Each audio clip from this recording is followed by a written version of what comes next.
Shalom untuk kita semua dimanapun kita berada, jemaat Tuhan. Mari pada saat pagi hari ini kita mau naikkan ucapan syukur kita di hadapan Tuhan. Kita mau naikkan rasa terima kasih kita di hadapan Tuhan karena kebaikan Tuhan dalam kehidupan kita. Dan mari pada saat ini sebelum kita meneruskan acara kebaktian kita pada pagi hari ini, kita mulakan kebaktian kita dengan doa. Dan saya minta Dekan Yaling untuk doa pemberkatan, doa pembukaan.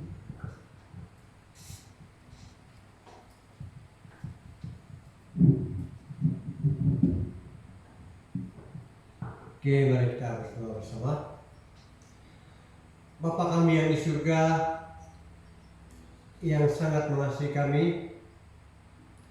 ini kami di hadapan Tuhan untuk menaikkan pujian syukur dan hormat kami kepada Engkau, karena kami tahu bahwa Engkau adalah Tuhan kami yang luar biasa, yang tidak pernah meninggalkan kami, tetapi senantiasa menyertai kami sampai seterusnya. Bapa di surga, pada pagi hari ini kami bersyukur Tuhan karena Engkau masih memberi kesempatan bagi kami untuk meneruskan hidup pagi hari ini, sehingga kami ada, dan ini terbuktinya bahwa Engkau sentiasa memperdulikan setiap kehidupan kami. Bapa di surga, sebelum kami melakukan acara ibadah kami, dari awal sampai selesainya, kami berikan kepada Engkau Tuhan masa tempat dan setiap pribadi yang ada di tempat ini, khususnya bagi setiap mereka yang terlibat dalam pelayanan pagi hari ini. Kiranya Engkau Tuhan Yesus sudah mempersiapkan mereka sesuai dengan rencana Tuhan, supaya setiap yang mereka melakukan pada pagi hari Tuhan akan mempermuliakan nama Engkau. Bapa di surga, kami juga berdoa setiap keluarga kami masing-masing di mana mereka berada, supaya Tuhan akan terus menyertai, menjaga, melihara mereka dalam pun acara yang mereka lakukan, khusus dalam ibadah masing-masing. Kami serahkan tangan Tuhan Yesus, supaya Tuhan akan merawat setiap mereka, supaya nama Tuhan dipermuliakan setiap acara yang mereka lakukan pada pagi hari ini, walaupun mereka tidak dapat bersama-sama beribadah di dalam ruang ibadah pada pagi hari ini, khususnya di dalam gereja ini. Terima kasih Bapa di surga, di dalam nama Tuhan Yesus kami mulakan acara ini hanya di dalam nama Tuhan Yesus penyelamat kami. Amin. Haleluya. Mari pada saat ini jemaat Tuhan, mari kita persiapkan setiap pribadi kita di hadapan Tuhan. Mari kita mensyukuri untuk setiap apa yang Tuhan sudah lakukan dalam kehidupan kita. Kita menaikkan ucapan terima kasih kita karena Tuhan yang sudah menyertai kita sepanjang kehidupan kita, sehingga pada saat pagi hari ini sekali lagi kita dapat menaikkan ucapan syukur, menaikkan puji sembah kita di hadapan Tuhan. Oh haleluya Bapa, terima kasih Tuhan Yesus. Bapa Engkau sungguh baik Tuhan.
syukur daripada Engkau Bapa. Tuhan, sebentar kami mau terus masuk dalam puji-pujian Engkau Tuhan. Persiapkan setiap kami Tuhan Yesus. Oh haleluya Bapa, doa dan ucapan syukur kami Tuhan. Amin. Mari kita terus memuji Tuhan. Saya percaya kita semua adalah umat pilihan Tuhan dan sudah masanya dan kita harus bangkit. Kita mau nyatakan kemuliaan-Nya. Kita mau bangkit untuk menyatakan kebesarannya. Dan biarlah setiap lidah, setiap lutut bertelut, setiap lidah mengaku bahwa Yesus Kristus adalah Tuhan. Amin. Haleluya. Mari kita terus mau memuji Tuhan kita pada pagi hari ini. Ku kan bangkit.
berdiam di hadapan Tuhan. Oh, haleluya. Bersyukur Tuhan. Ini kami Tuhan Yesus, bejana-Mu Tuhan, yang siap untuk dibentuk Bapa. Oh, haleluya Yesus. Dan kami percaya Tuhan Yesus, Engkau Tuhan yang membentuk kami Tuhan Yesus. Jadikan kami anak-anak-Mu Tuhan yang kuat,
syukur kami memuji-muji namamu karena Kau Tuhan yang layak puji dan disembah, kebesaran dan kemuliaan-Mu. Kami sangat-sangat berterima kasih Tuhan kesempatan ini, walaupun dalam keadaan berlainan, kami mengikuti apa yang diatur oleh kerajaan sebagai wakil untuk menghadapi keadaan seperti ini. Tuhan, kami sangat-sangat bersyukur karena memberikan kami keadaan yang bagus, keadaan yang baik, kesehatan, dari segi ekonomi, dan segala keperluan kami dalam hidup, khususnya pada masa-masa yang lalu sampai pada hari ini. Dan kami dapat bernapas dan memuji-muji nama Tuhan. Kami yakin Engkau adalah di sini. Kuasa Roh-Mu menguasai hidup kami, supaya apa saja yang kami lakukan, khususnya pembacaan firman-Mu, akan dikuasai sepenuhnya oleh kuasa Roh Tuhan, supaya tidak kuasa-kuasa luar atau kuasa kegelapan yang dapat mengganggu kami. Bahkan tempatnya yang Kau sudah pakai dengan kuasa-Mu, dan tiada lagi yang dapat menembus itu, mengganggu ketentraman kami, khususnya semasa kami firman Tuhan. Tuhan, pakai segala berkata-kata apa saja yang saya sampaikan, biarlah Tuhan menggunakannya dan menjadi sebuah berkat kepada kami yang ada di sini dan juga yang di luar sana yang sama-sama mengikuti ibadah pada pagi ini.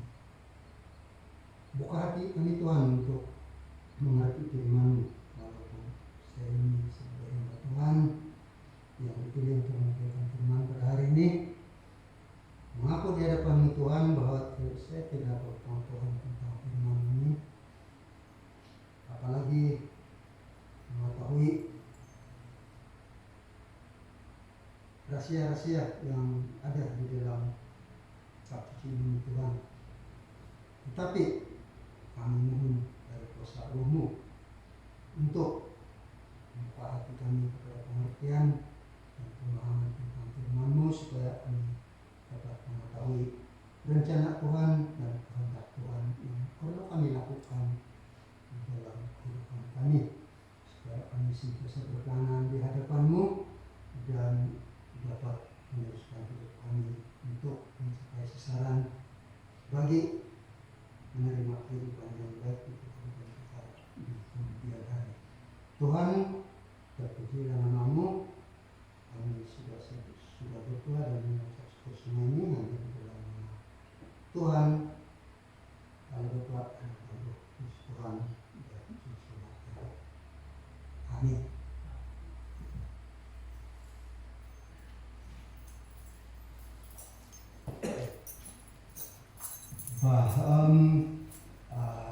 Sebelum kepada kita semua yang dari sinilah dan kepada yang di luar sana yang mungkin mengikuti kita pada pagi ini melalui internet. Jadi ya sepatutnya dari 7 hari bulan kan, jadi masih dalam penyampaian itu dalam bahasa dusun ada. Nah, saya tengok semua di sini cuma penentu ayalim saja yang biasa berbahasa dusun dan yang mungkin pujian tadi serta termasuklah yang didik pun saya tahu kamu paham juga, tapi saya rasa saya sampaikan saya dalam bahasa Melayu, ya pun Melayu saya tidak seberapa, dan saya rasa yang di luar sana siapa-siapa yang mengikuti obrolan kita pada hari ini pun kemungkinan orang-orang yang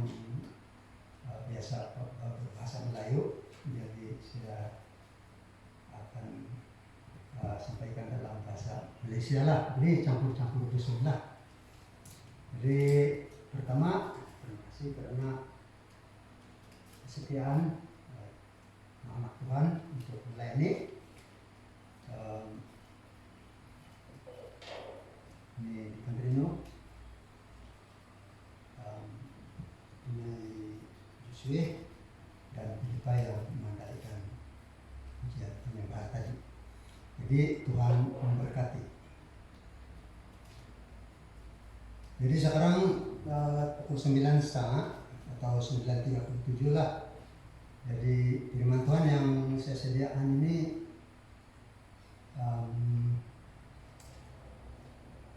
agak panjang juga, mungkin dalam 30 menit ke begitu. Tengoklah, sebab masih awal ya bahkan. Saya agak dalam setengah jam ataupun lebih sedikit lah. Saya akan menyampaikan firman Tuhan ini. Ya,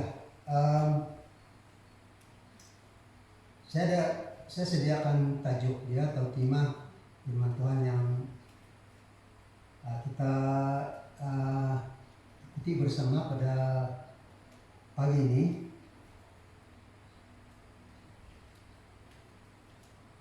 Dan iman pedaungan dalam bahasa Malaysia kebangkitan dan dilahir kembali.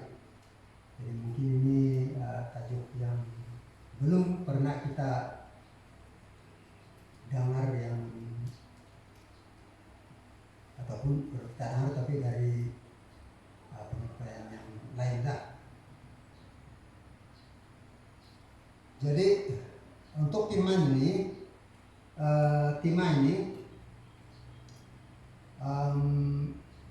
kita akan baca ayat pendahuluan dalam 1 Petrus pasal 1. Kita sama-sama tengok kita tokat isuang 1 Petrus pasal 1 ayat 3-5. Kata ke ini selepas Yakobus. Jadi bacaan pun ditidhar Alkitab salinan bahasa Indonesia di pakor itulah di Keluaran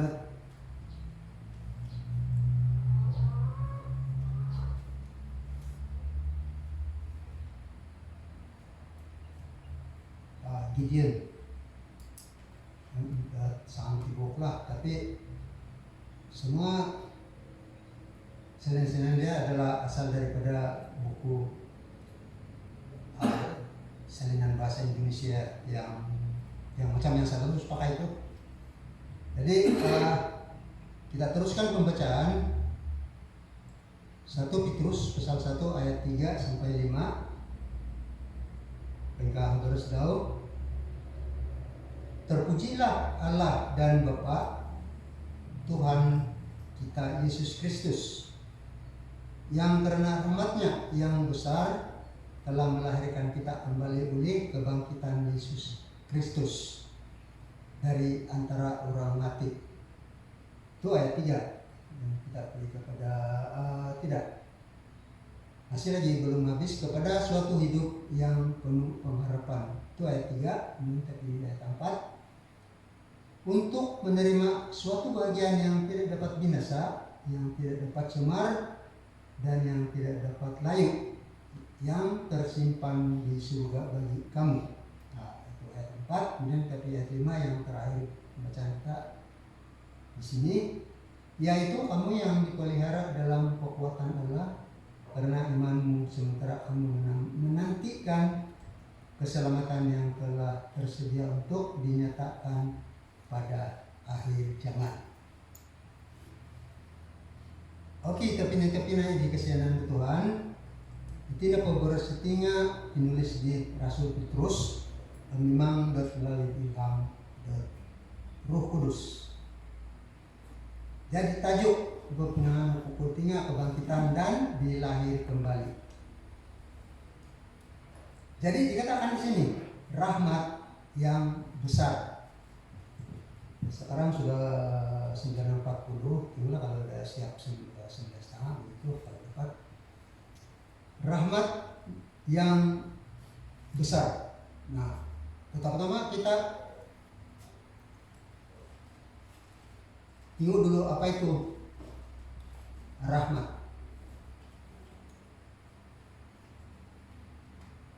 Di dalam kamus, rahmat ialah diartikan sebagai berkat, juga anugerah dan kurnia. Jadi merupakan anugerah, rahmat merupakan anugerah. Tapi apakah anugerah itu? Nah, kalau kita baca di sini, terpujilah Allah Bapa kita Kristus yang memberi rahmat, memberi kurnia, kata ayat 3 ini. Dan rahmat yang diberikan oleh Allah Bapa yang besar telah melahirkan kita kembali. Jadi kita melihat di sini dan kita ambil pengertian bahwa anugerah itu atau kurnia itu ialah kelahiran baru atau kelahiran kembali. Kan mengikut apa yang ditulis oleh Rasul Petrus inilah. Tetapi persoalan dia, bagaimana kita dilahir kembali? Ini yang kita coba tengoklah. Sebab kita sudah dilahirkan secara keadaan kita sekarang, tapi Tuhan mau kita dilahir kembali seperti yang ditulis oleh Rasul Petrus. Firman Tuhan yang diilham oleh Roh Kudus kepada Rasul Petrus mengatakan, kita tengok di sini, mengatakan kita dilahir kembali oleh kebangkitan Yesus Kristus dari antara orang mati. Oleh kebangkitan Kristus. Jelas kan? Nah, kita dilahir kembali hanya oleh kebangkitan Kristus, mengikut ayat-ayat yang ditulis oleh Rasul Petrus.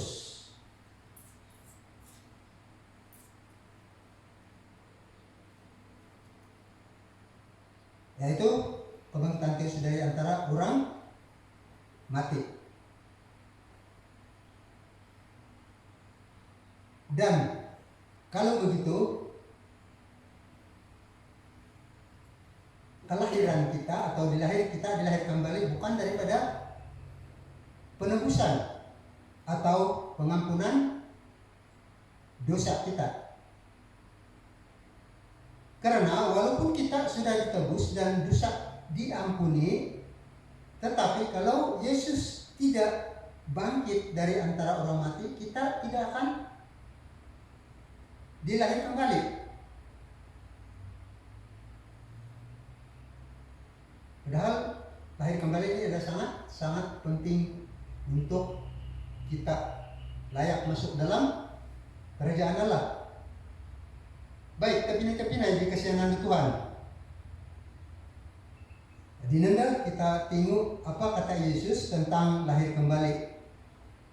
Waktu Yesus bercakap dengan ketua agama Yahudi yaitu Nikodemus yang terdapat dalam Yohanes 3 pasal 3. Yesus menjawab katanya, "Aku berkata kepadamu, kepada Nikodemus, sesungguhnya jika seorang tidak dilahir kembali, ia tidak dapat melihat kerajaan Allah." Nah, itu kata Tuhan Yesus kepada Nikodemus. Artinya lahir kembali ini sesuatu yang perlu kita ketahui. Nah, Yesus berkata lagi dalam ayat 5 bahwa sesungguhnya jika seorang tidak dilahir dari air dan roh, ia tidak dapat masuk ke dalam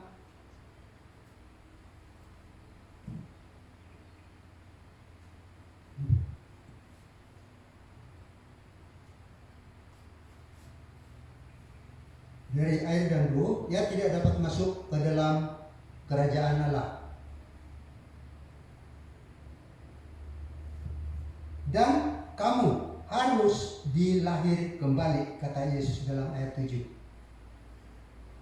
Perhatikan, kamu harus dilahir kembali, kata Yesus dalam ayat 7. Harus, mesti dilahir kembali. Kalau tidak dapat melihat dan masuk dalam kerajaan Allah. Jadi seperti yang saya katakan tadi, lahir kembali ini merupakan sesuatu yang perlu kita hayati, kita pahami, dan seharusnya kita alami untuk layak masuk dalam kerajaan Allah.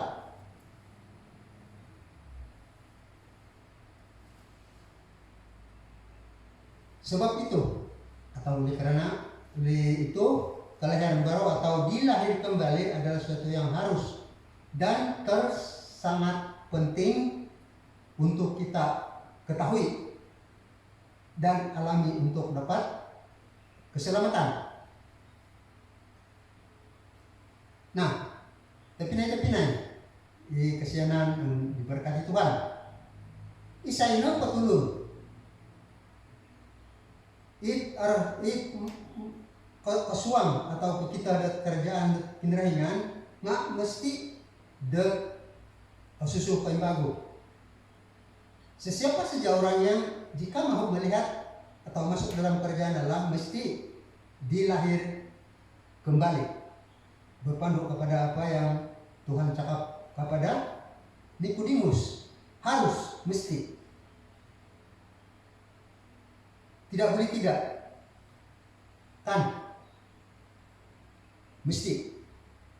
Itu kata Yesus di dalam ayat-ayat yang firman Tuhan yang kita baca tadi. Nah, seperti yang saya katakan tadi, kematian Tuhan Yesus untuk jalan penebusan dan pengampunan dosa tidak memberi kelahiran kembali atau keselamatan kepada kita dan manusia. Perhatikan, kematian tidak boleh menyelamatkan mati, kan? Yang mati, apabila kita juga mati, apa macam kematian kita itu boleh menyelamatkan yang mati, kan? Nabi-nabi yang boleh pun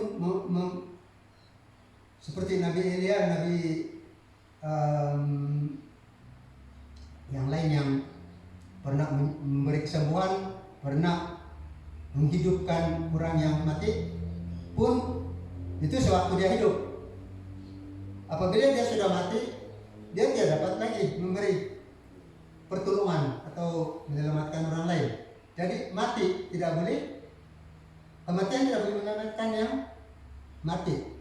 Logik, bukan?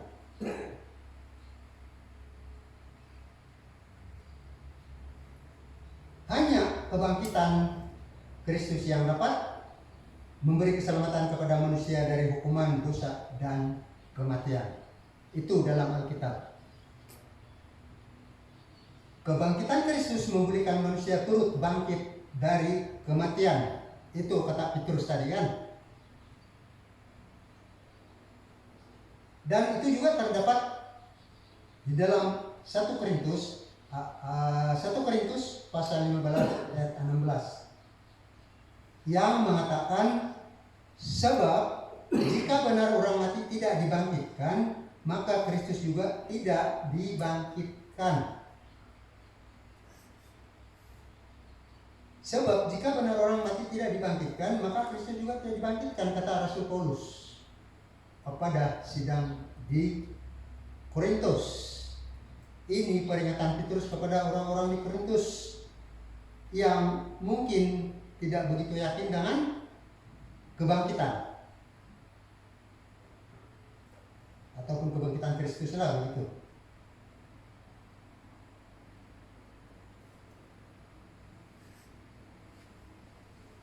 Nah, tanpa kebangkitan Kristus, manusia tidak akan ataupun tidak terlepas dari dosa dan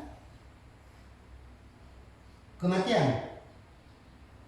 1 Korintus pasal 15 ayat 17. Lalu tebinai mau mengambil ayat itu 1 Korintus pasal 15 ayat 17 mengatakan, Jika Kristus tidak dibangkitkan, maka sia-sialah kepercayaan kamu dan kamu masih dalam dosamu.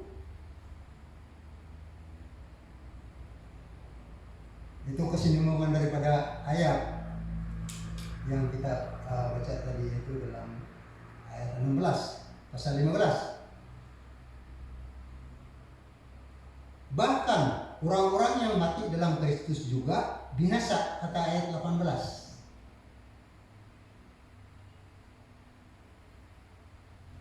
Tanpa kebangkitan Kristus, orang-orang yang beriman, orang-orang yang percaya pada Tuhan, orang yang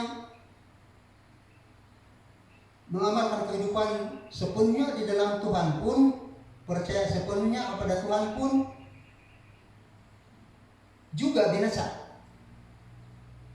Jelaskan firman Tuhan ini, tanpa kebangkitan Kristus. Kalau Kristus mati dan tidak bangkit lagi, semua orang beriman yang mati sejak Adam tidak akan dapat selamat, binasa. Jelas cakap Alkitab ini, perlu kita pahamilah. Dan ada satu pertanyaan, kalau Alkitab mengatakan begitu,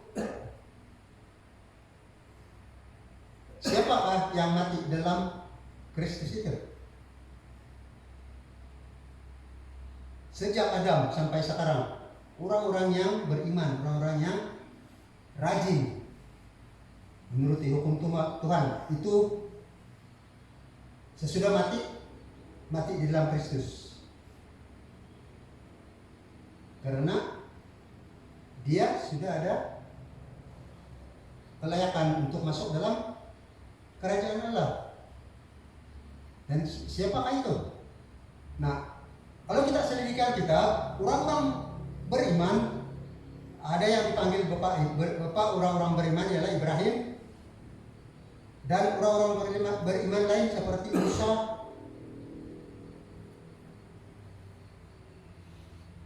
Henokh, Raja Daud, semua para nabi, dan orang-orang lain atau yang lain-lain yang beriman sungguh-sungguh kepada Tuhan.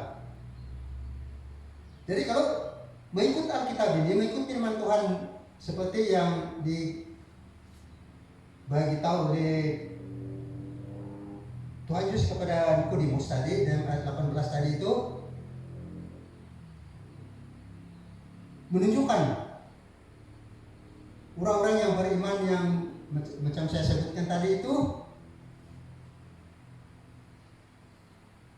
tidak akan bangkit dari kematian, bahkan binasa. Tadi guys, ada ketuaan timu lagi Tuhan Yesus. Jadi ini boleh kita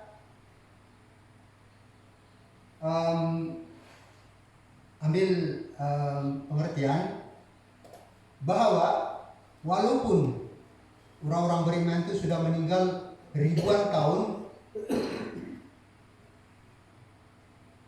sebelum Yesus datang ke dunia, tetapi sebelum Yesus mati dan bangkit,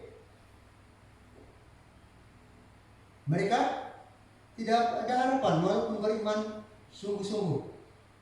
Satu-satunya harapan kita ialah kebangkitan Kristus untuk kita semua kembali kepada hidup.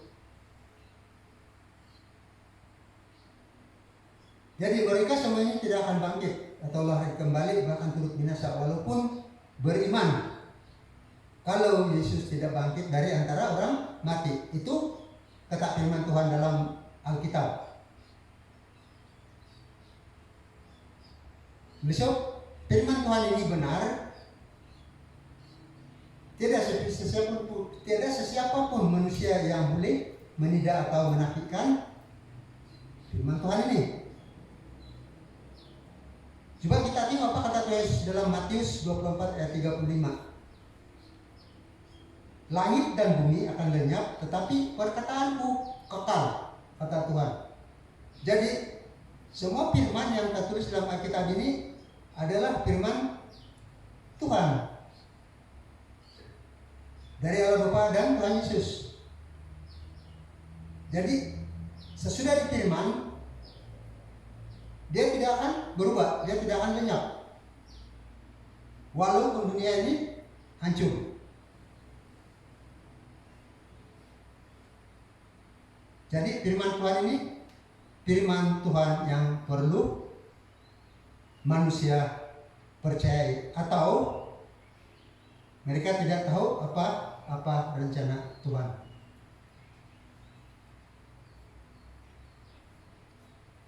Nah, ketika di kesenangan Tuhan, manusia dilahirkan kembali melalui kebangkitan dari kematian, seperti Tuhan Yesus, seperti kata Rasul Petrus tadi. Melalui kebangkitan Kristus, kita akan mengalami kelahiran baru atau dilahir kembali. Ini bermaksud dan berarti kebangkitan Kristus juga telah melahirkan kembali diri Yesus dari jasmani atau darah daging kepada roh.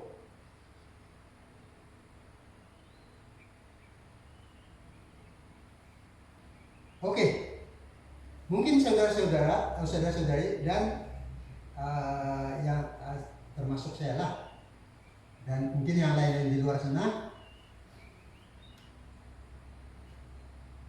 ada mendengar atau membaca dalam satu petikan buku tentang kerohanian,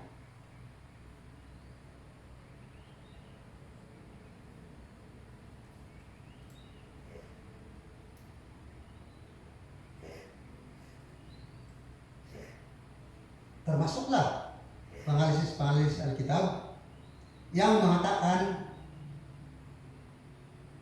bahwa Tuhan Yesus tidak perlu dilahir kembali. Sebab apa?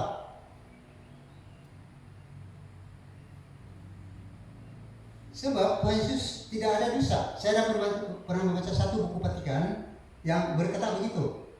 Saya tidak tahu saudara-saudara membaca atau tidak. Dan ini ditulis oleh penulis-penulis Alkitab tentang Yesus. Yesus tidak perlu dilahir kembali karena Yesus tidak ada dosa. Siapa yang boleh membuktikan saya berdosa dari Tuhan Yesus? Artinya Tuhan Yesus tidak dosa.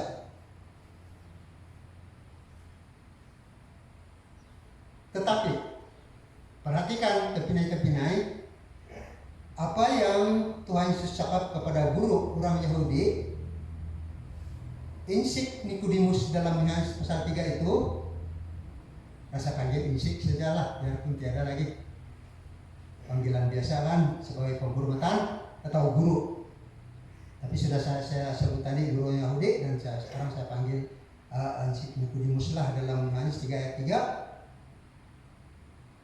3. Yesus mengatakan kepada Nikodemus bukan pasal atau tentang dosa. Itu perlu kita perhati. Tetapi Yesus mengingatkan Nikodemus karena Nikodemus adalah jasmani pada waktu itu, masih darah dan daging, yang perlu dilahir kembali secara untuk masuk dalam kerajaan Allah. Tidak kaitan dengan dosa. Orang itu berdosa atau tidak perlu dilahir kembali. Apabila dia dalam keadaan darah dan daging, dia harus berpindah dari darah dan daging kepada roh, baru boleh masuk dalam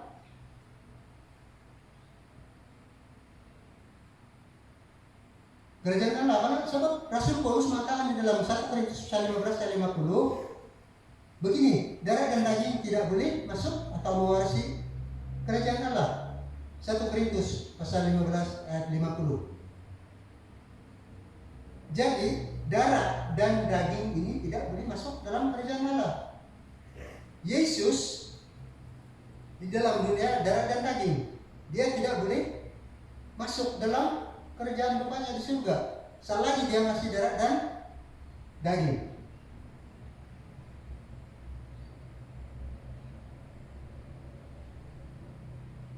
Yesus tidak memberitahu Nikodemus, sebab engkau ada dosa. Tidak ada kan? maka engkau harus diperanak atau dilahir kembali untuk masuk dalam kerjaan Allah. Jadi tidak ada menyebut tentang dosa, sama ada berdosa atau tidak. Harus selagi kita dalam keadaan darah dan daging untuk bertindak kepada roh. Sebab kerjaan Allah ini cuma didiami oleh makhluk roh. Darah dan daging tidak boleh masuk.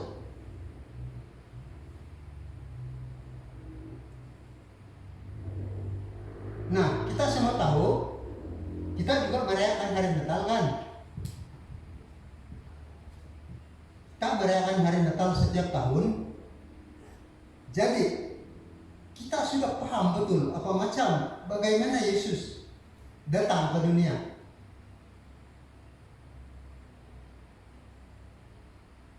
Dia datang melalui kandungan manusia yang darah dan daging, bukan Maria.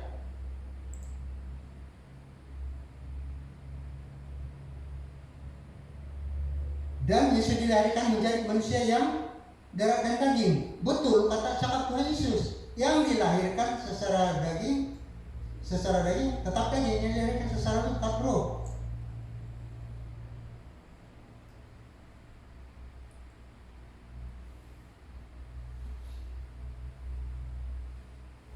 Nah, oleh karena itu Yesus yang darah dan daging sesudah dilahirkan oleh manusia di dunia ini, maka Yesus harus mengalami atau masuk dalam kelahiran baru, atau dengan kata lain dilahirkan kembali secara roh untuk dapat masuk kembali ke dalam kerjaan Allah, kerjaan Bapaknya di surga. Selagi dia masih darah daging, dia tidak dapat kembali ke sana. Jadi kelahiran baru itu penting untuk Tuhan Yesus untuk dapat kembali kepada asalnya, kepada kerjaan Bapaknya di surga. Jadi dari kembali ini sesuatu yang perlu bagi orang-orang beriman seperti kita untuk layak masuk dalam kerajaan Allah.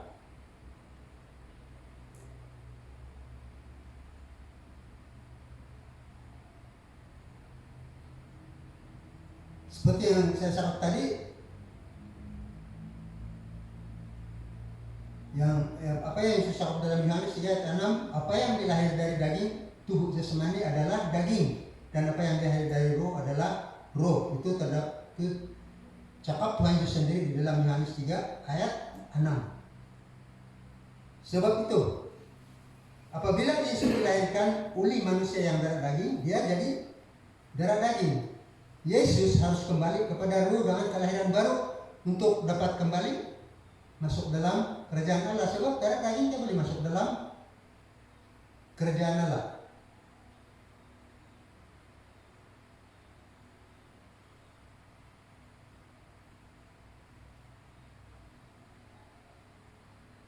Oleh sebab itu, Yesus perlu dilahir kembali dari jasmani kepada ruh dengan cara bangkit dari antara orang mati menjadi ruh, dan seterusnya kebangkitan Yesus menyelamatkan manusia dari terus dalam kematian. Sebab kita yang diselamatkan oleh kebangkitan Kristus juga turut ikut cara Yesus bangkit dari kematian, seperti yang Rasul Paulus tulis di sini di dalam 1 Petrus pasal 1 ayat 3 tadi.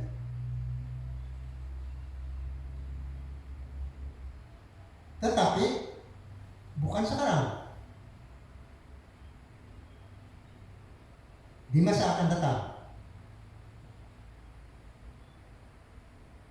Apabila Yesus datang ke dunia yang kali yang kedua lah, yaitu di akhir zaman. Untuk lebih jelas, kita baca Yohanes 6 ayat 40 tentang hal itu. Tidak banyak yang kita baca lah, tapi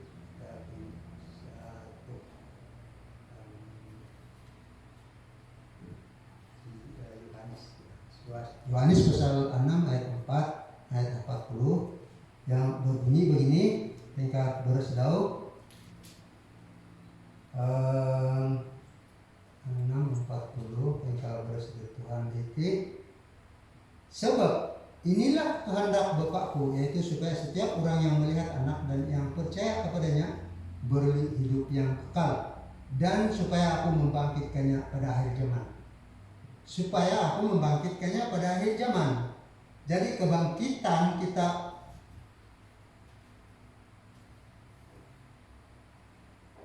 untuk mengikuti kebangkitan Kristus, menyusuri kebangkitan Kristus, bukan selepas Yesus bangkit, tapi pada akhir zaman, pada penghujung dunia. Nah, itu cakap Tuhan Yesus. Dan cakap Tuhan Yesus ini sudah tentulah kita anggap benar, kan?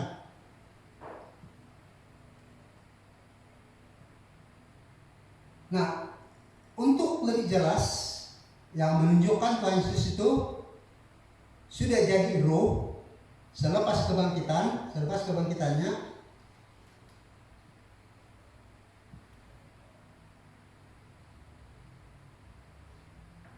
kita boleh tengok beberapa keterangan yang menunjukkan Yesus telah menjadi makhluk roh apabila sudah bangkit dari kematiannya. Pertama, di dalam Yohanes 20 ayat 19, yang Yesus boleh menembusi dinding konkret begini. Siapa-siapapun tidak boleh menembus ini kecuali dia kasih bukar dulu lah, kan. Kalau kita masih darah dan daging, seperti kita sekarang lah,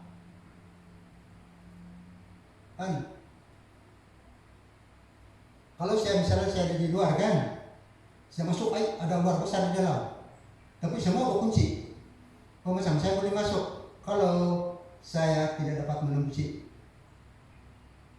pintu atau dinding itu, seperti makhluk roh, seperti malaikat. Biarpun tempat Rasul Petrus dipenjarakan, tiba-tiba dia kasih lepas Petrus dan dia sudah di dalam penjaraan, tapi pintu penjara itu terkunci rapat. Sewaktu Rasul Petrus dilepaskan oleh malaikat, dan pintu itu sendiri terbuka apabila malaikat memimpin Petrus keluar dari penjara lah. Jadi malaikat ada di dalam, pintu penjara yang berkunci besar itu masih terkunci. Itu menunjukkan juga makhluk roh tidak dihalangi oleh dinding-dinding ini ataupun apa saja yang boleh menghalang manusia. Itu pertama. Yang kedua, dalam Lukas 24 ayat 31, dia gaib secara tiba-tiba. Semasa dia bercakap-cakap kepada dua orang yang pergi ke kampung Emmaus, saya ingat lagi. Semasa diorang sampai di tempat tujuan di Emmaus, waktu diorang makan, Yesus ambil turut dia bagi kepada dua orang itu. Baru terbuka mata diorang untuk dia mengenal Yesus, tapi Yesus gaib. Yang ketiga, dalam Markus 24 ayat 51, Markus 16 ayat 19, dan Kisah Para Rasul 1 ayat 9. Yesus terangkat ke langit dan ke surga. Dalam sejarah manusia, tiada manusia jasmani yang terangkat ke langit tanpa sokongan sesuatu. Perhatikan, Nabi Elia, seorang nabi yang terkenal di Israel, secara jasmani diangkat ke langit. Dia tidak naik secara tubuh, secara begitu saja, tetapi dia diangkat menaiki kereta dan kuda berapi, karena dia masih darah dan daging. Dia tidak boleh terangkat macam Tuhan Yesus yang sedang bercakap-cakap tiba-tiba terangkat, kalau dia bukan makhluk roh. Itu boleh kita baca dalam 2 Raja-Raja pasal 2 ayat 11 lah, tentang Nabi Elia. Keempat, terakhir, Yesus tidak memerlukan rumah dan tempat tinggal lagi. Itu ada 4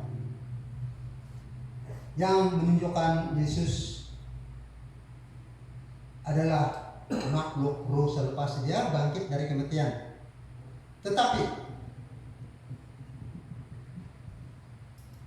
Tetapi mungkin ada yang tidak yakin dengan mengatakan kalau Yesus sudah jadi roh, mengapa boleh dipegang? Dalam Yohanes 20 ayat 27. Kan, kita pun berpikir begitu kan? Kalau dia benar-benar roh, bila boleh tinggi tangan, urusnya dari kita. Dan makan. Dalam Lukas 24, 40, 43. Dan satu lagi, saya ingat ayat dia yang waktu dia di pantai, mungkin dalam Kisah Para Rasul lah, saya tidak seberapa ingat. Dan selain dari itu, Yesus juga mengatakan dirinya ada daging dan tulang dalam Lukas 24 ayat 39. Itu semua menunjukkan Yesus bukan roh, boleh dipegang, boleh makan.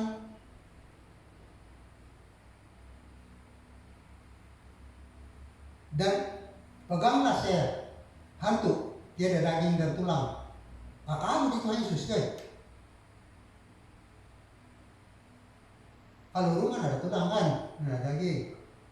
Kita tidak tahu sebenarnya apa bentuk roh, apa yang ada dalam pribadi itu roh, itu roh. Tetapi dia tidak dihalangi oleh apa-apa, artinya dia itu bebas dalam seluruh dunia. Bukan saya di dunia ini, tapi dia alam semesta, di angkasa raya, di bulan, di bintang-bintang. Pun Tuhan boleh sampai dalam sekelip mata. Dia tidak terhad kepada tempat. Dia omnipresent, kata Inggris.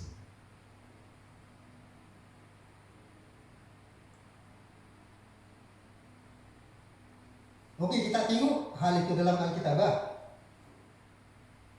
Bagaimana keadaan Yesus yang ada tertulis di sini. Pertama, Yesus boleh dipegang. Nah, bandingkan Yohanes 20 dengan Yohanes 20 ayat 27 dengan Kejadian 32 ayat 24. Nah, Kejadian 32 24, Yakub bergelut dengan malaikat, makhluk roh. Bergelut harus berpegangan. Yakub dapat memegang malaikat itu, tapi malaikat itu makhluk roh. Begitu juga Yesus bagi tahu murid-muridnya supaya memegang dia, boleh pegang.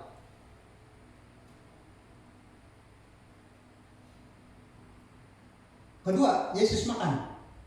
Bandingkan Lukas 24 42 dengan 24 ayat 43 dengan Kejadian 18 ayat 8. Lukas 24 ayat 43 dengan Kejadian 18 ayat 8.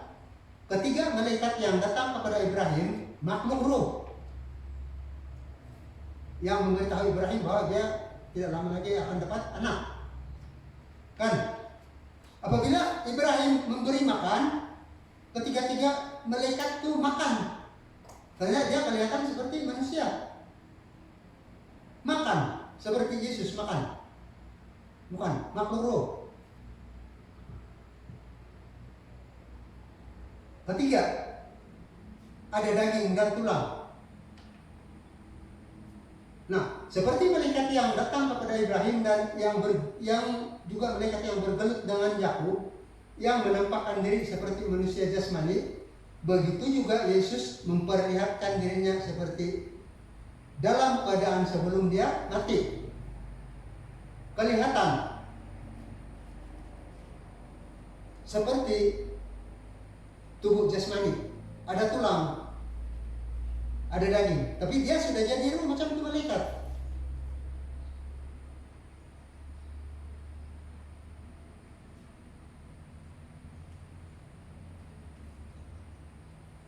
Nah, perhatikan itu, perhatikan ini. Mungkin saudara-saudari yang ada di sini, yang di luar sana, tidak terlintas dalam pikiran kita kan, mengapa Yakub bergelut dengan malaikat yang seperti Tuhan dia punya kekuatan, kalah oleh Yakub. Sepatutnya Yakub kalah, tapi malaikat itu kalah. Kenapa? Sebab Yakub secara jasmani ada tulang dan isi atau daging secara original, secara asli yang diwarisinya dari bapak dia. Tapi malaikat ini cuma menjelma menjadi manusia, seperti manusia, bukan manusia. Seperti Tuhan Yesus menjelma dalam masa itu seperti manusia. Bahkan boleh memperlihatkan dia ada tulang dan isi. Tapi sebenarnya dia adalah roh. Dia boleh makan.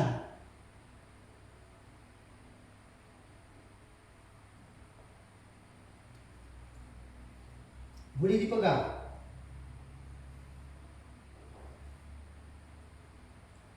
Di dalam bahasa Inggris dipanggil manifestation itu, jelmaan. Dia menjelma seperti itu dan orang nampak dia seperti itu, tapi dia adalah roh. Macam yang datang pada Ibrahim dan yang bergelut dengan Yakub itu. Yang keempat, Yesus tidak tinggal di rumah. Yesus selepas dia bangkit dari kematian, Yesus tidak lagi kelihatan oleh mata kasar, kan? Kecuali Yesus dalam masa-masa tertentu memperlihatkan dirinya, kan? Sama-sama mengikuti dua orang yang pergi ke Emmaus di dalam rumah petang waktu dia bangkit, dan di pantai waktu dia terangkat ke surga, dan yang lain-lain selama beberapa puluh hari sebelum dia naik ke surga lah.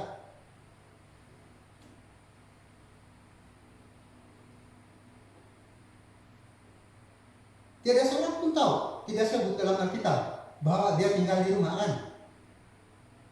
Termasuk kan murid-murid dia orang tidak tahu di mana Yesus tinggal. Cuma dia orang nampak Yesus apabila dia menampakkan diri di mana-mana. Tapi tinggal di rumah tidak. Artinya Yesus tidak tinggal di rumah lagi, dia sudah roh. Tidak dihalangi oleh apa-apa, hujan, matahari panas, nendui-nendui semua yang mengganggu, tidak dapat mengganggu Tuhan Yesus lagi. Dia boleh berehat di mana-mana di dalam seluruh alam ini. Dalam sesaat aku pergi sana, tadi tidak memberikannya, baru teringat dia sudah di sana, kan? Betul pak itu? Betul pak itu? Oke, untuk lebih jelas tentang itu, saya tambah sedikit lah. Mungkin siap dalam 10 setengah juga lah. Mungkin kemungkinan ataupun lebih sedikit lah. Untuk lebih jelas seperti yang saya cakap tadi, waktu Maria Magdalena kan pergi ke kuburan pada pagi hari Minggu itu, apabila berjumpa dengan Tuhan Yesus di dalam Yohanes kalau pas tuh saya ingat, Yesus mengatakan jangan pegang saya, sebab saya belum naik pergi ke surga, saya belum naik pergi kepada Bapa saya. Nah ini yang perlu kita mengerti lah. Waktu Yesus mati, Yesus mengatakan saya serahkan rohku kepadamu, kepada Bapaknya. Tapi pada pagi hari Ahad itu Yesus mengatakan jangan pegang saya belum naik pergi kepada Bapa. Jadi kalau ruh itu sudah pergi kepada Bapa, kenapa Yesus mengatakan jangan dulu pegang? Satu persoalan kan perlu kita cari dalam Alkitab ini. Saya sendiri ada coba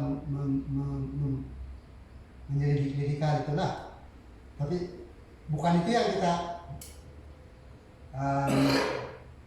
perkataan sekarang. Jadi tebing yang kesianan Tuhan, yang rajin membaca Alkitab, coba tinggi dalam Alkitab. Kenapa begitu? Kenapa Yesus memberikan ruhnya, dan ruh Allah Bapa sudah terima, dia mati. Kemudian pada pagi hari dia memberitahu kepada Maria Magdalena, jangan pegang saya sebab saya belum pergi kepada Bapa. Roh itu gimana? Bukan pergi Bapa aja. Tetapi bagaimana? Itu yang perlu kita pahami ya. Susah bayi Alkitab kan? Susah betul kita pahami. Tapi perlu kita pahami kalau ada masalah, kalau ada orang yang pandai, nanti ada pastor kita, tapi jangan boleh tanya kepada pastor lah. Saya sendiri pun akan tanya kepada pastor kita nanti. Kalau ada masalah, kalau ada ingatlah. Kadang-kadang saya cakap begini pun saya sendiri tidak ingat pergi bertanya. Sampai pastor Ars mikir dulu pun, kecuali dalam diskusi saja kami bertanya, tapi di lain-lain masa tidak. Jadi saya cakap saja ini, tapi belum tahu dapat ke tidak. Artinya kalau tidak dapat, minta maaflah kepada Tuhan. Itu dikatakan berbohong dua kali. Jadi tengok, Yesus mengatakan pada Maria Magdalena, jangan pegang saya sebab saya belum naik pada Bapa. Tapi petang Yesus, murid-murid ada di dalam rumah. Seperti yang kita tengok tadi dalam Yohanes 20 ayat 19, yang Yesus boleh menembusi dinding. Pintu-pintu semua ditutup sebab murid-murid takut kepada orang Yahudi. Tiba-tiba Yesus ada di dalam. Selamat kepada kamu semua. Ada Tuhan Yesus. Dan seterusnya Tuhan Yesus, tengok jari saya bekas kena paku, kan? Digal. Masukkan jari kamu ke lubang tangan saya. Artinya boleh dipegang. Yesus boleh dipegang, pagi tidak boleh dipegang, petang boleh dipegang. Artinya dalam 12 jam itu Tuhan Yesus sudah pergi kepada Bapa dia, kan? Secara logik. Artinya Tuhan Yesus tidak dihalangi oleh ruang dan masa. Selepas dia bercakap kepada Maria Magdalena, dia terus pergi kepada Bapa dalam sekelip mata dan kembali dalam sekelip mata. Dan petang itu di hadapan murid-murid yang berkumpul itu, kamu boleh pegang, kamu masukkanlah jari ke lubang kenapa itu padau. Kita rindu kalau macam susah, kalau kita sudah dilahir kembali, sudah jadi roh, kita mau pergi ke Amerika pun baru kita terpikir, baru kita berkehendakan pergi karena kita sudah di sana seperti Tuhan Yesus. Bagus betul benar kan? Ya tidak lagi dah susah naik kereta, pergi naik kapal terbang, bukan kan? Bagus betul betul kan? Saya pun mau dah tapi susah lah sekarang ini, banyak lagi menghalang, rentas daerah pun tidak boleh kan? Sekarang pandemik menghalang kita daripada bebas.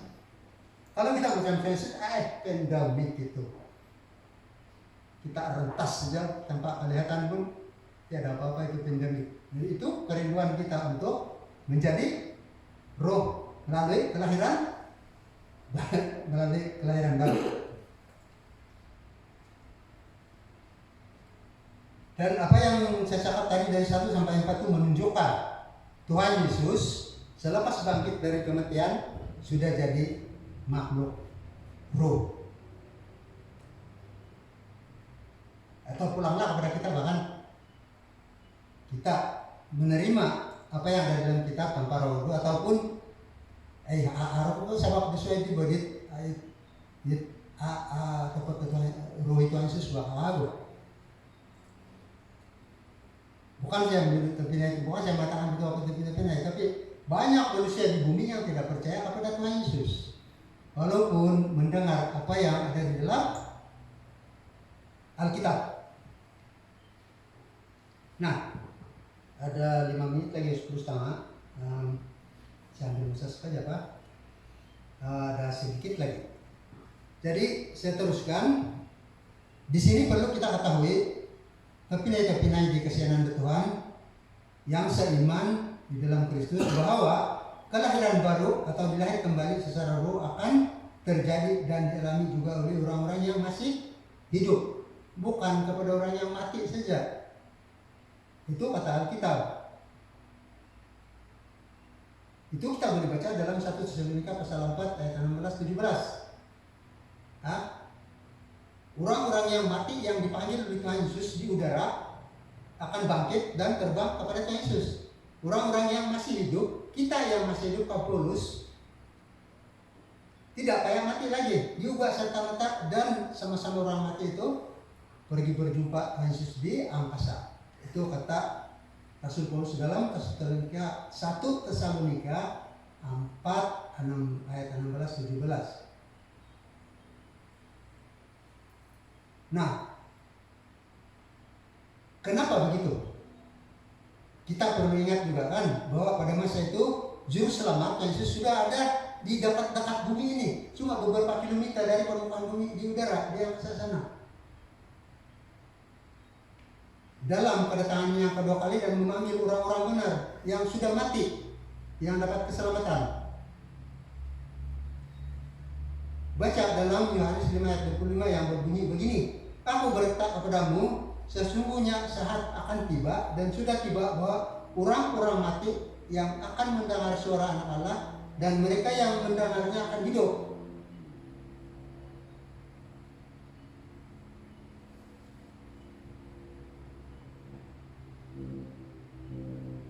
Sementara orang-orang yang benar di dalam Tesalonika itu dan beriman yang masih hidup waktu itu tidak mati lagi, tidak perlu mati lagi. Kenapa perlu mati lagi? Baru dibangkitkan kembali. Padahal Yesus sudah datang. Mereka terus diubah menjadi roh dan sama-sama pergi berjumpa dengan Yesus.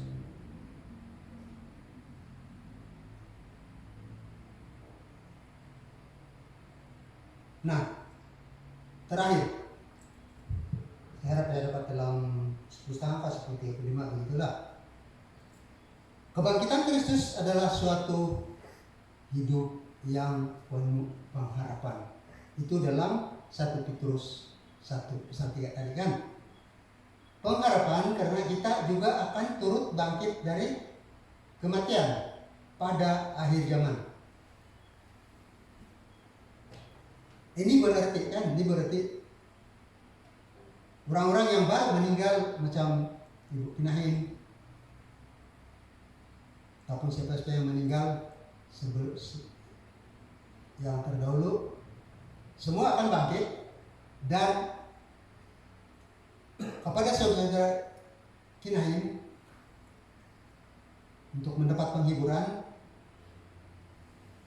dia akan berjumpa balik dengan Ibu Kinahin pada waktu kebangkitan di dalam keadaan yang aman damai. Tuhan Yesus sudah datang ke bumi untuk meniadakan semua kesengsaraan. Itu Tuhan yang menentukan, baik Tuhan. Kan kita tidak seorang pun tahu bila Tuhan Yesus datang ke dunia lah. Walaupun ada tanda-tanda yang diberi, tapi masa kedatangan yang tepat kita tidak tahu. Segala malaikat pun tidak tahu, kata Tuhan Yesus dalam Injil Yohanes.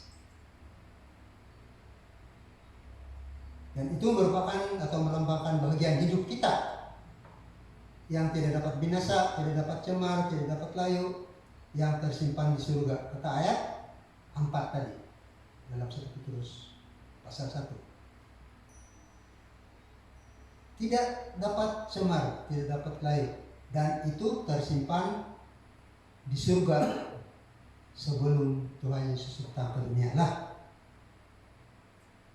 Ini satu kekuatan kan bagi kita, dan juga keselamatan yang menggembirakan walaupun kita sekarang menghadapi banyak kesusahan di dunia. Cobaan, ada cobaan kata 1 Petrus tadi.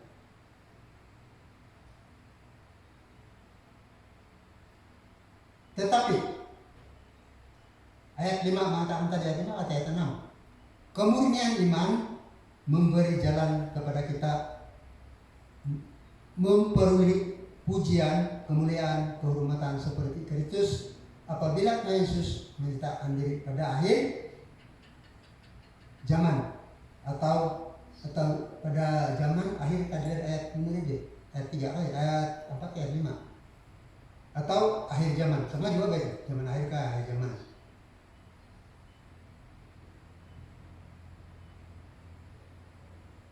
Nah, terpindah-pindah di kesenangan Tuhan itu kata firman Tuhan yang ditulis oleh Rasul Petrus dalam 1 Petrus pasal 1 ayat 3 sampai 7.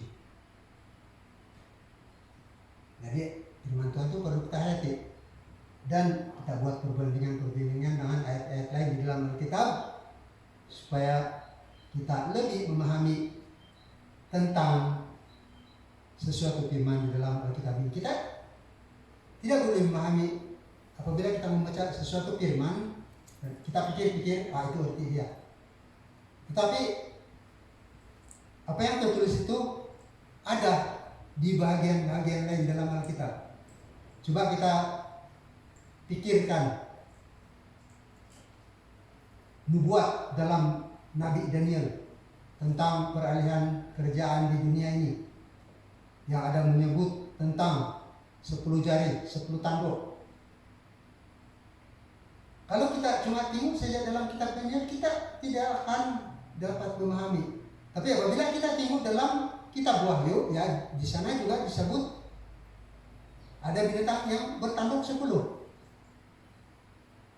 Itu berarti satu bagian dalam kitab ada kaitan dengan bagian lain dalam kitab yang boleh memberi kita kepahaman lebih jelas tentang firman Tuhan ini. Jadi firman Tuhan ini berkait rapat antara satu dengan lain, termasuk dalam Perjanjian dan dalam Perjanjian Lama dan Perjanjian Baru. Baru kita dapat memahami sepenuhnya, bukan sepenuhnya dalamnya ini kitab ini, tapi sekurang-kurangnya kita ada panduan lah untuk mengetahui apa yang tertulis di sana dan dijelaskan di dalam bagian dalam Alkitab. Tapi minta maaf lah, saya sendiri pun tidak pandai bahwa Alkitab ini.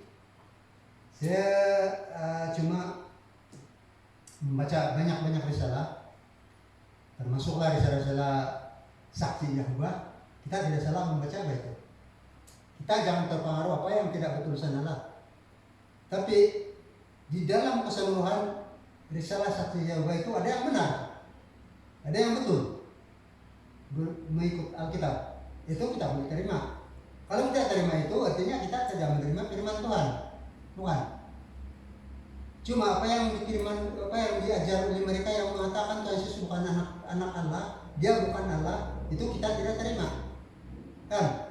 Yang lain-lain itu yang mengenai kewujudan kerjaan Kristus di bumi, apa yang berlaku kepada manusia termasuk orang-orang yang sudah meninggal, itu benar. Itu kita terima, saya terima. Tapi saya tidak mengikuti saksi Yahwa. Saya tetap bisa ini.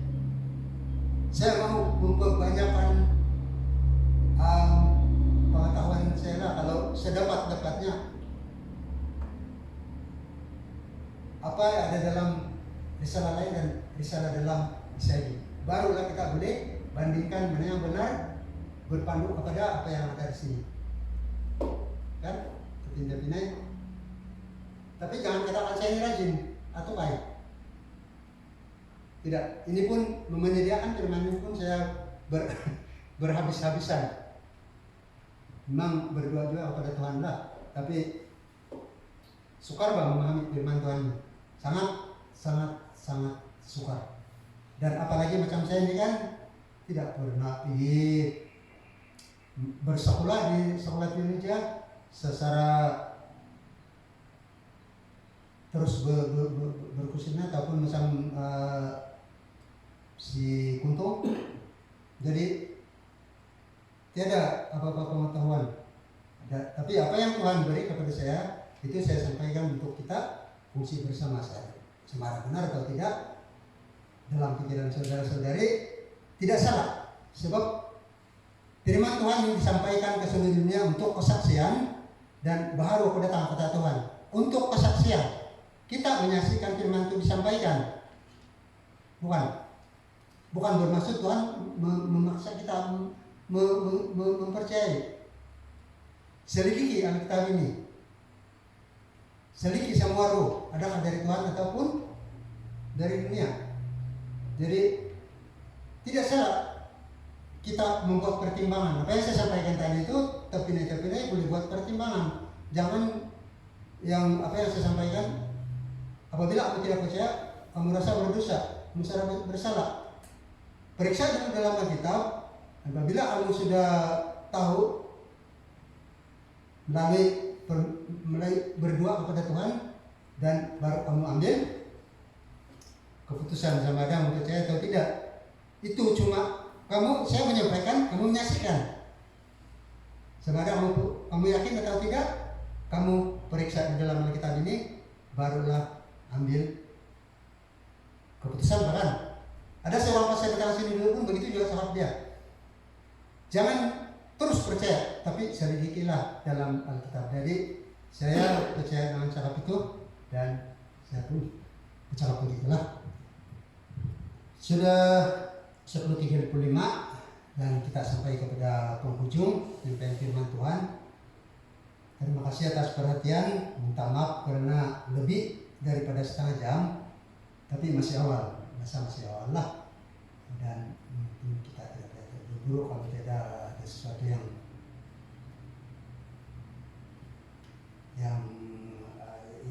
kita terburu-buru untuk pulang lah kan. Jadi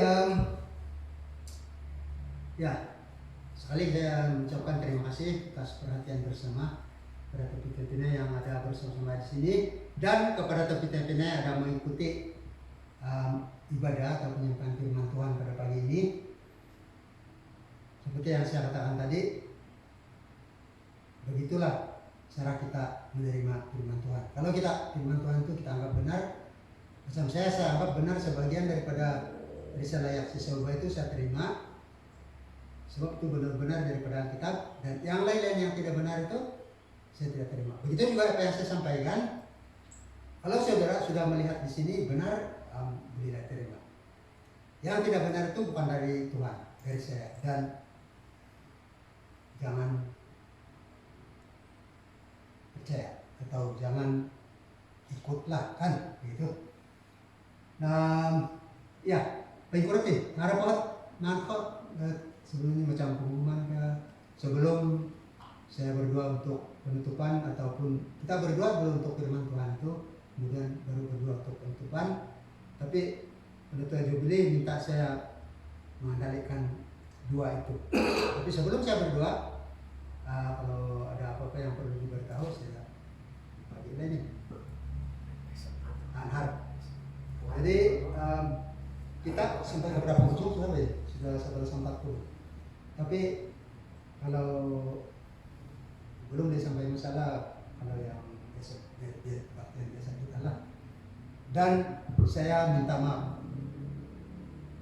Orang lain boleh menyampaikan firman Tuhan dengan cepat, tapi saya kalau dia sedikit yang saya tulis lama saya menyampaikan.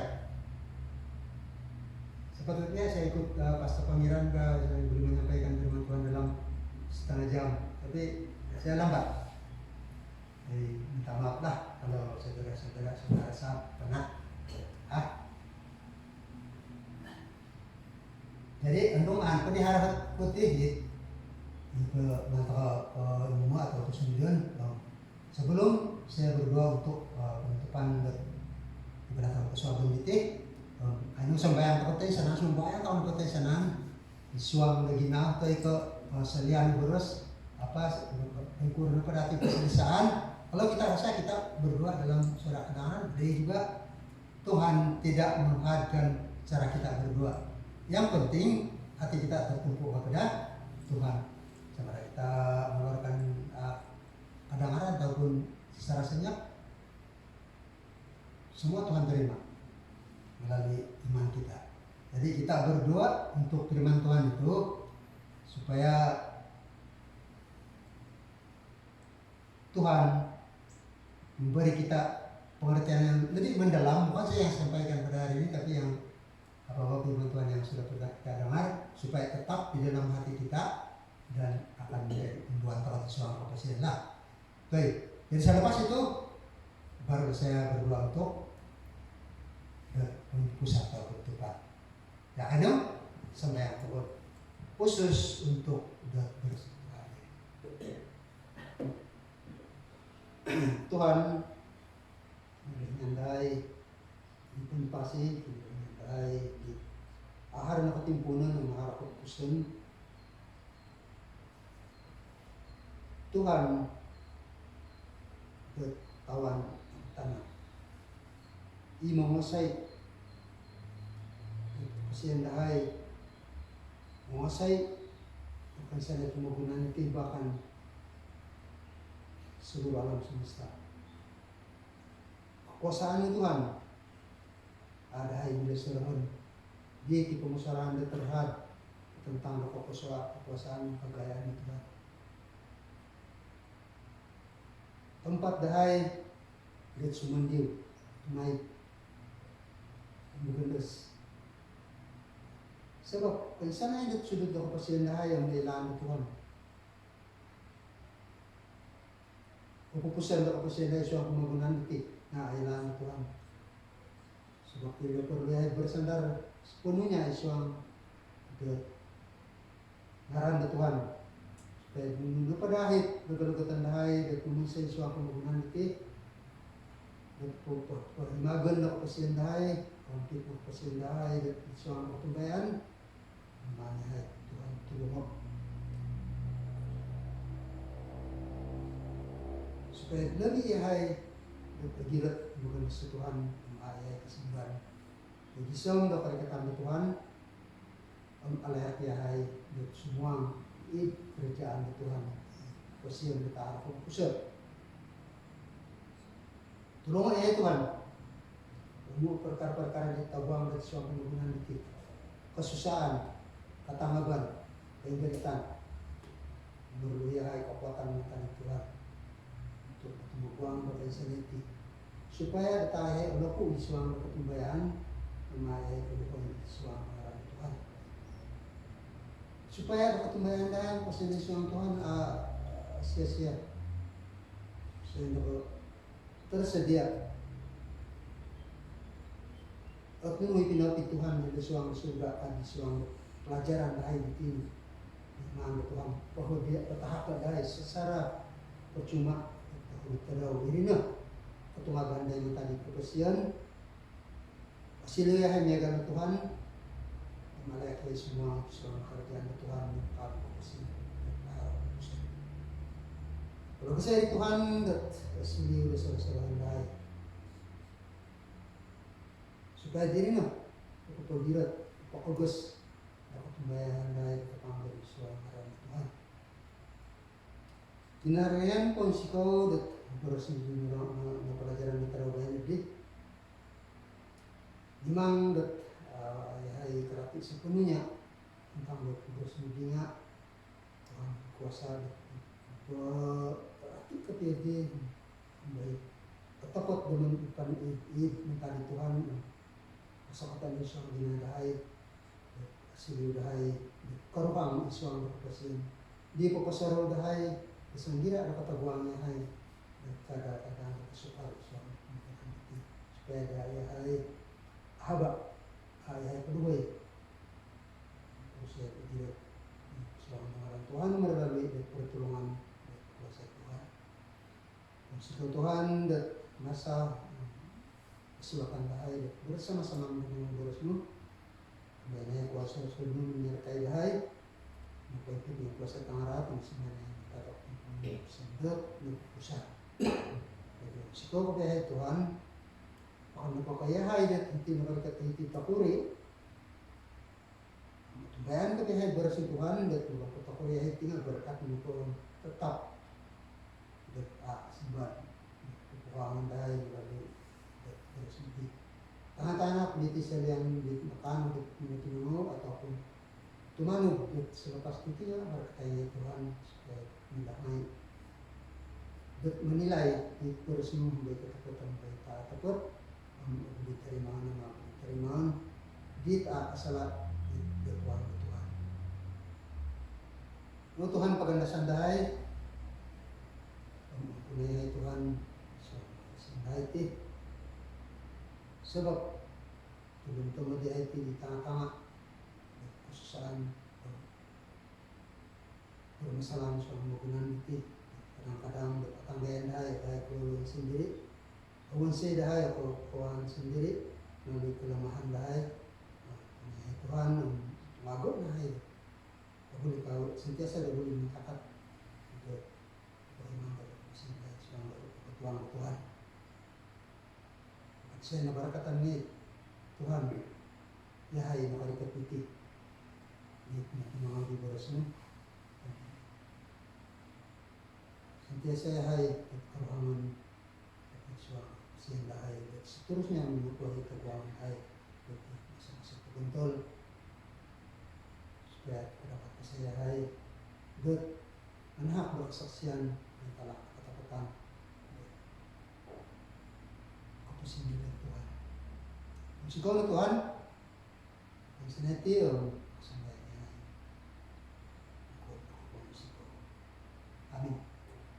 Jadi ini sembahyang pagu untuk tangkiran kapal. Santo pala tungku saya terlihat sembahyang di Tarawih boleh secara senyap kemalayan ia ingat kewangan Tuhan terdaki. Jadi ano sembahyang pagu. Tuhan mo sikaw atas pernyataan mo mentari punya hai tidak usah kepada daiti bisa urusan itu. Kaya saya di pinaman saya dahai untuk berkaryan Tuhan melalui puji-pujian sembahyang hai senang mak naamit ni Tuhan ini siya niya kali raja daw tuhan Tuhan supaya perhatian ke Tuhan itu dengan saya dahai perhatian ke Tuhan sebagai seorang ralan dahai upah kita berkaryan konsekan dahai isuang kesenangan ke Tuhan. Musikaw di barasan Tuhan akan kedahatin dari Tuhan sebab nama kalau kita ditipu kita lihat sembahyangnya hai ini boleh himanggur dok pasien dahai bahkan menhakbut pengertian bahkan menhakbut menambah kekailan dahai tentang dapat-dapatan berurus pengkurai hai di semedia untuk mengambil perkataan Tuhan memenuhi nama saja Tuhan di surga dan untuk pertahanan dahai sebagai isa hadiah Tuhan dan keterdapat dahai dan terus mendes Tuhan dan Tuhan. Jadi musika dahai dan kesembahyang dahai yang menyampaikan terus sendiri terus dahai dan kian Tuhan supaya masa-masa terdepan ditinggal terus saya terdapat kesempatan menjaga di Chicago dan makin mau belajar itu Tuhan sehingga berikut pastor di bulan tapi senang dahai terdapat dahai dan pelayanan dia lebih menghargai pengertian lebih konsul di nadai untuk merawat suami Tuhan. Kinaringan sebentar ditinggal dibiayai oleh masing-masing.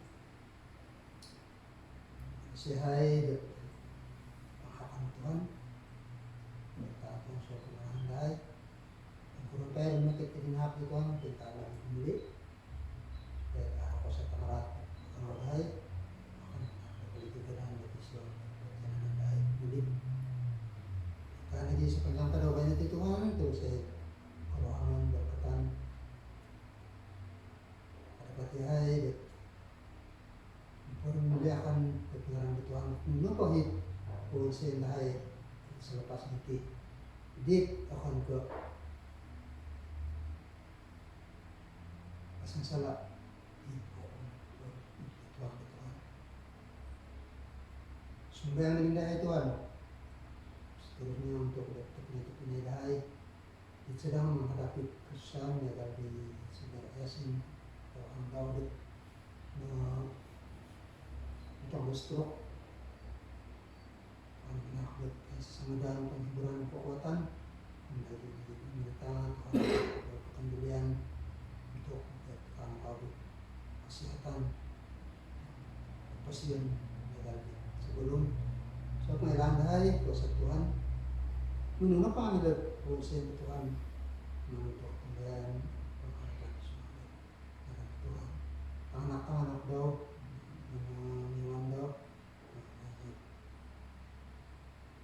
kekuatan untuk menghadapi Tuhan di samping dengan Tuhan punanya untuk badan suatu sendiri supaya layak datang pertolongan dari Tuhan. Karena dia terkenai di keadaan keluarga dan suami, Tuhan terus menghapus kesalahan terus menghapus kekuatan menghadapi pesan-pesan seterusnya. Dan Tuhan mungkin berpesan dia supaya firman dia pertolongan Tuhan